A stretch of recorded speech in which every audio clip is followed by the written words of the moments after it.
Judo खेल के अंदर तकनीक किन किन तकनीकों का प्रयोग किया जाता है, जूडो खेल के अंदर जिन जिन तकनीकों का प्रयोग किया जाता है उनके बारे में यहाँ पर चर्चा करेंगे। सबसे पहले आपको बता देना चाहता हूँ कि जूडो के अंदर तकनीक जो शब्द है उसके लिए वाजा का प्रयोग किया जाता है। किसका प्रयोग करते हैं? वाजा। यानी कि जूडो की भाषा में वाजा को तकनीक कहा जाता है। जूडो की तकनीक को मुख्य रूप से दो भागों में बांटा गया है। कितने भागों में बांटा गया है? दो भागों में अपने को बांट के इसको याद करते हैं। पहली जो तकनीक है उसको बोलते हैं नागेवाजा। क्या बोलते हैं? नागेवाजा। पहली जो तकनीक है उसको क्या बोलेंगे? नागेवाजा। नागेवाजा। दूसरी जो तकनीक है उसको बोलते हैं कतामेवाजा। क्या बोलते हैं इसको? कतामेवाजा। कतामेवाजा। पहली बात यही कुछ समझते हैं कि नागेवाजा क्या है और कतामेवाजा क्या है। नागेवाजा का मतलब ये है कि जब विपक्षी खिलाड़ी यानी कि सामने का जो एंटी प्लेयर है, सामने का जो खिलाड़ी है, उसको खड़े वो सामने की ओर अपने खड़ा हुआ है और उसको गिराने के लिए, उसको स्टैंडिंग पोजीशन से फर्श पे, मैट पे लाने के लिए, गिराने के लिए जिन तकनीक का प्रयोग किया जाता है उसको बोलते हैं नागेवाजा। यानी कि सामने वाला खिलाड़ी खड़ा हुआ है और उसको गिराने के लिए जिन तकनीक का प्रयोग करते हैं उनको बोलते हैं नागेवाजा। कतामेवाजा का मतलब है कि जब सामने वाला खिलाड़ी गिर जाता है तब उस पर जो तकनीक काम में ली जाती है वो उसको कहते हैं कतामेवाजा। यानी सामने वाला खिलाड़ी खड़ा है अपने सामने, उसको गिराना है, गिराते समय जिन जिन तकनीक का प्रयोग किया जाता है वो किसके अंतर्गत आएंगी? नागेवाजा के अंतर्गत आएंगी। और सामने वाला खिलाड़ी गिर जाता है, गिराने के बाद में उसको जो उस पर जो तकनीक लगाई जाती है उसे कतामेवाजा कहा जाता है। नागेवाजा जो है वो दो प्रकार की तकनीक है। नागेवाजा क्या है? दो प्रकार की तकनीक नागेवाजा में काम में ली जाती है। एक है ताचीवाजा। क्या नाम है? ताचीवाजा। ताचीवाजा। और दूसरा है सुतेमीवाजा। क्या है? सुतेमीवाजा। ये दो तकनीकें हैं। नागेवाजा को आगे कितने हिस्सों में बांट दिया गया? दो हिस्सों में बांट दिया गया है। पहला जो हिस्सा है, पहली जो विधि है उसको बोलते हैं ताचीवाजा। ताचीवाजा का मतलब क्या है कि खिलाड़ी को गिराने के लिए आप किन किन विधियों का प्रयोग करते हो, कौन कौन से तरीके काम में लेते हो। सुतेमीवाजा के अंदर भी क्या है? खिलाड़ी को गिराने के लिए आप किन किन तकनीकों का प्रयोग करते हो उनका जिक्र किया गया है। लेकिन दोनों में अंतर क्या है देखिए आप। सुतेमी का मतलब होता है त्याग। सुतेमी का मतलब क्या है? त्याग। यानी कि इस विधि के अंदर तो, ताचीवाजा के अंदर तो क्या होगा, खिलाड़ी दूसरे खिलाड़ी को गिराएगा लेकिन खुद नहीं गिरेगा, और इसके अंदर दूसरे खिलाड़ी को गिराते गिराते खुद भी गिर जाएगा, यानी अपना भी त्याग कर देता है। तो दो विधियां होगी। नागेवाजा के अंदर खिलाड़ी को गिराने के लिए, स्टैंडिंग पोजीशन से उसको गिराने के लिए दो प्रकार की विधियों का प्रयोग किया जाता है। एक विधि के अंदर खिलाड़ी खुद नहीं गिरता है, वह विधि है ताचीवाजा, और जिसके अंदर खिलाड़ी खुद को भी गिरा देता है सामने खिलाड़ी को गिराने के लिए, उसको बोलते हैं सुतेमीवाजा। अब ताचीवाजा की बात करते हैं। ताचीवाजा तीन प्रकार की विधियों का प्रयोग किया जाता है। ताचीवाजा में तीन प्रकार की विधियों का प्रयोग किया जाता है। पहली जो विधि है उसका नाम है तेवाचा। क्या नाम है? तेवाचा। यानी कि आप अपने हाथ का प्रयोग, यहां सिर्फ इतना ही लिखेंगे, अपने हाथ का प्रयोग करके, हाथों का प्रयोग करके सामने वाले खिलाड़ी को गिराते हो। हाथों का प्रयोग करके गिराओगे तो क्या कहलाएगी? तेवाचा। दूसरी, अगर आप इसके बाद में होता है कोशीवाजा। क्या होता है? कोशीवाजा। कोशीवाजा ये कहता है कोशीवाजा, आप अपनी कमर पर लाद कर, यानी कि विपक्षी खिलाड़ी को कमर पर लादा और उसको आपने पटक दिया, यानी कि कोशीवाजा। आपने अपने कमर का प्रयोग करके सामने वाले खिलाड़ी को गिरा दिया, उसको बोलते हैं कोशीवाजा। तीसरी जो विधि है उसको बोलते हैं आशीवाजा। क्या बोलते हैं? आशीवाजा। आशीवाजा।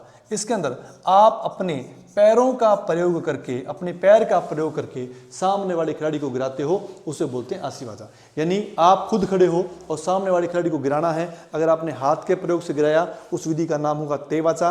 आपने कमर का प्रयोग करके गिराया उसका नाम होगा कोशीवाजा। आपने अपने पैरों का प्रयोग करके उसको गिराया उस विधि का नाम होगा आशीवाजा।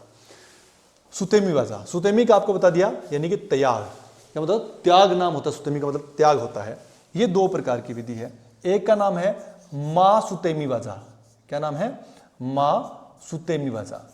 मा सुतेमीवाजा में क्या होता है कि खिलाड़ी अपने ऊपर से, यानी कि पैर लगाया सीने पे या किसी प्रकार से, अपने ऊपर से खिलाड़ी को पीछे की ओर गिराता है, अपने ऊपर से खिलाड़ी को पीछे की ओर गिराता है और खुद भी गिर जाता है। यहां हर बार क्या होगा? खुद भी गिरेगा। खिलाड़ी को अपने ऊपर से पीछे की ओर गिराता है और खुद भी गिर जाता है। इस विधि का नाम होता है मासुतेमी वाजा। और दूसरी विधि का नाम बताइए आप। दूसरी विधि का नाम होता है इसके अंदर योको वाजा। क्या होता है? योको वाजा। योको वाजा के अंदर आप क्या करते हो कि कमर पे लाद के दूसरे खिलाड़ी को, सामने वाले को गिराते हो और खुद भी गिर जाते हो। उस विधि को बोलते हैं योके वाजा।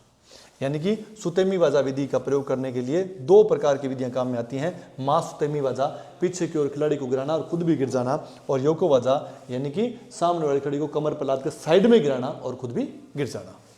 अब बात करते हैं कतामे वाजा की। जब खिलाड़ी गिर जाता है, जब विपक्षी खिलाड़ी जमीन पर गिर जाता है, तो आप जिन तकनीकों का प्रयोग करते हो उसे बोलते हैं कतामे वाजा के अंतर्गत आती है, उन्हें कतामे वाजा के अंतर्गत माना गया है। इसके अंदर जो पहली है वो है ओसाए कामी। क्या बोलते हैं? ओसाए वाजा। ओसाए वाजा। ओसाए वाजा। ओसाए वाजा का मतलब होता है होल्ड करना। क्या कहते हैं इसको? होल्ड करना। सामने वाले खिलाड़ी को आप होल्ड करते हो। 10 सेकंड का होल्ड के आपको वजारी अंक मिलते हैं, और 20 सेकंड होल्ड किया तो आपको 2 वजारी या 1 हिपोन अंक मिलता है, जिनके बारे में अपने आगे जिक्र करने वाले हैं। ओसाए कामा यानी कि गिरने के बाद में आपने खिलाड़ी को होल्ड किया, उसे बोलते हैं ओसाए कामा। दूसरा सीमे वाजा। क्या बोलते हैं? सीमे वाजा। सीमे वाजा के अंतर्गत क्या होता है कि सामने वाले खिलाड़ी को गिराने के बाद में आप उसे चौक करते हो। क्या करते हो? आप उसे चौक करते हो। चौक, आपने उसको चौक कर दिया, वो क्या कहलाएगी? सीमे वाजा। और तीसरी विधि जो इसके अंतर्गत होती है उसको बोलते हैं कन से तसु। इसको बोलते हैं कन से तसु वाजा। क्या बोलते हैं इसको? कन से तसु वाजा बोलते हैं। इसका मतलब होता है कि आप सामने वाली खिलाड़ी को लॉक करते हो। क्या करते हो? लॉक। तो होल्ड, चौक और लॉक की विधियां जो आती हैं वो किस में आती हैं? कतामे वाजा के अंतर्गत आती हैं। ये पोजीशन वो होगी जिसमें खिलाड़ी को आप गिराते हो, गिराने के लिए तकनीकी काम में लेते हो, ये गिरने के बाद में जो आप काम में लेते हो। यहां से एक चीज और स्पष्ट होती है। देखिए आप थोड़ा सा यहां से एक चीज को और स्पष्ट करते हैं अपने। देखिए इसमें अंक लेने के 4 तरीके हैं। यानी कि जूडो के अंदर अंक लेने के 4 तरीके हैं। लेकिन के 4 तरीके हैं अंक लेने के। अब अंक लेने के तरीके 4 कौन कौन से वो देखो आप। एक तरीका तो हो गया खिलाड़ी को गिराकर। खिलाड़ी को गिराकर, ये पहला तरीका अंक लेने का। दूसरा खिलाड़ी को होल्ड करके। तीसरा खिलाड़ी को चौक करके। और चौथा खिलाड़ी को लॉक करके। अगर आपसे पूछा जाए कि अंक लेने के कितने तरीके हैं तो 4 तरीके हैं, गिराकर, होल्ड, चौक और लॉक। अब इसके अंतर्गत आप एक चीज और देखिए। आपको अंदर थोड़ा सा बताते हैं। इससे बीच में मैं आपको थोड़ा सा जानकारी दे देना चाहता हूं कि अभी 1 तारीख को 1 जनवरी 2025 को एक ऑफलाइन ऑनलाइन दोनों मोड के ऊपर एक सेमिनार का पीटीआई, किसके लिए? पीटीआई के लिए एक सेमिनार का प्रयोग किया। सेमिनार है जो वो शुरू किया जा रहा है, सेमिनार आयोजित किया जा रहा है 1 तारीख को 1 जनवरी 2025 को। ये जो सेमिनार है ये ऑफलाइन ऑनलाइन दोनों मोड पे होगा। ऑनलाइन चलेंगे उसके बाद 3 जगह चलेगा online. Chanakya classes Hanumangarh YouTube channel पे, और goal by Swami sir YouTube channel पे, और जिस ऐप पे ऑनलाइन क्लासेज चलाई जाएंगी उस ऐप तिवारी क्लासेज ऐप पर ये चलाया जाएगा। तिवारी क्लासेज ऐप का जो लिंक है डाउनलोड करने का वो इस वीडियो के नीचे डिस्क्रिप्शन पे आपको मिल जाएगा। और ऐप का नाम है तिवारी क्लासेज और कोचिंग का नाम है चाणक्य क्लासेज हनुमानगढ़। तो इसके अंदर आपको 1 जनवरी 2025 को क्लासें भी शुरू हो रही हैं, ऑफलाइन ऑनलाइन क्लास भी शुरू होगी उसी दिन, और उसी दिन आपको इसका सेमिनार मिलेगा। और सेमिनार का समय जो है वो है 1 बजे। 1 जनवरी 2025 को दोपहर 1 बजे ये सेमिनार शुरू कर दिया जाएगा। और इसके साथ ही दोबारा थोड़ा सा एक बात कर लेते हैं अपने, अंक कितने प्रकार के हैं। ये कहते हैं कि अंक के प्रकार, अंक के प्रकार, अंक के प्रकार, अंक के प्रकार कितने हैं वो देखिए आप थोड़ा सा। अंक उसमें इसमें 3 प्रकार के अंक हुआ करते थे। युको, पहले तो आप सुन लो एक बार, युको, फिर होता था वजारी। क्या होता था? वजारी। और तीसरा है इपोन। क्या है? इपोन। युको अंक बंद कर दिया गया जो सबसे छोटा अंक हुआ करता था। युको जूडो में बंद है जो सबसे छोटा अंक हुआ करता था। अब सबसे छोटा अंक ये है, सबसे छोटा अंक कौन सा है? वजारी है। ये कब मिलता है? जब आप 10 सेकंड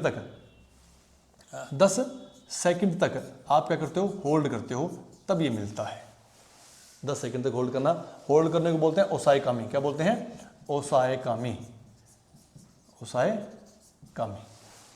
उसके बाद में इपोन, या तो 2 वजारी, या तो क्या हो जाएगा वजारी प्लस वजारी, एक इपोन बन जाएगा, यानी कि 10 सेकंड इसके 10 सेकंड इसके, यानी कि अगर आप 20 सेकंड तक आप होल्ड रखते हो तब क्या मिलेगा आपको? एक इपोन मिल जाता है। इपोन सबसे बड़ा अंक है। ये क्या है? सबसे बड़ा अंक है जूडो के अंदर, सबसे बड़ा अंक है जूडो के अंदर। योग को आपको बता दिया, योग को क्या हो गया? ये समाप्त हो गया। एक इसमें नेगेटिव पॉइंट और होता है, एक क्या इसमें नेगेटिव पॉइंट होता है, नेगेटिव पॉइंट इसके अंदर नेगेटिव पॉइंट होता है इसके अंदर। देखिए आप, उसका नाम है सिद्धो। क्या नाम है? सिद्धो। सिद्धो एक नेगेटिव पॉइंट है। एक खिलाड़ी को अगर 3 सिद्धो मिल जाते हैं, क्या मिल जाते हैं? 3 सिद्धो मिल जाते हैं, तो उसको डिस्क्वालीफाई, यानी कि हंसे कुमाके, क्या बोलते हैं डिस्क्वालीफाई को? हंसे कुमाके कर दिया जाता है, यानी कि उसको डिस्क्वालीफाई कर दिया जाता है। धन्यवाद।